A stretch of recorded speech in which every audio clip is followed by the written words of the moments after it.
You're carrying something heavy, even if he doesn't see you. The Lord eats food you will never taste, wears clothes you will never afford, and lives a life you will never approach. Medieval equality is a theoretical concept that no one has invented yet. As you work, your body begins to ache in ways that feel medically concerning. If you seek a healer, you will meet a person who believes the solution to many illnesses is to remove some blood. Headache, bleed, fever, bleed, strange pain in your leg, possibly bleed again. Herbs are offered as reassurance, prayer is offered as backup, and hope is offered as treatment. Broken bones are set with courage and chance. And as you walk away, you wonder if you feel better or if you're simply grateful to have survived the appointment. Social life is simple. News spreads slowly, like molasses in winter. People gather at the well for limited conversation. Who saw a wolf, who heard a rumor, who thinks someone else might be a little too unusual for comfort.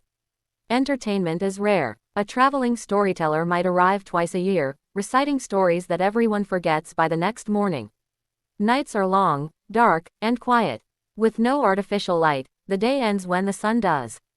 And you, dear listener, exhausted from labor, hunger, cold, and general medieval existence, crawl back into your straw bed that rustles beneath you like a sack of old leaves.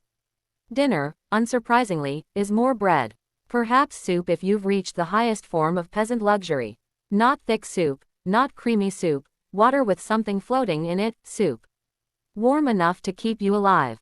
Flavorful enough to remind you that life could always be worse. Your home is cold even with fire, warm only directly beside the flames, freezing everywhere else. The night breeze slips under the door.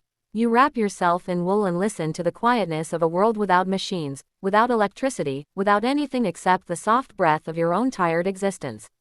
And as darkness settles fully over the medieval landscape, as the fire dims, as the straw bed pokes you one more time for good measure, you begin to understand why no modern person would survive long here. Not because it's terrifying, not because it's dangerous, but because it is endlessly, relentlessly uncomfortable. And that unspoken ache, that slow pace, that constant struggle, is the true medieval experience. So as you slowly drift, letting the imagined cold fade, letting the medieval world soften around the edges, remember that you, dear listener, have already lasted longer in this ancient daydream than many would.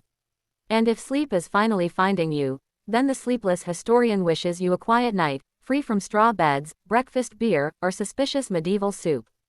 Good night, traveler, and rest well outside the Middle Ages.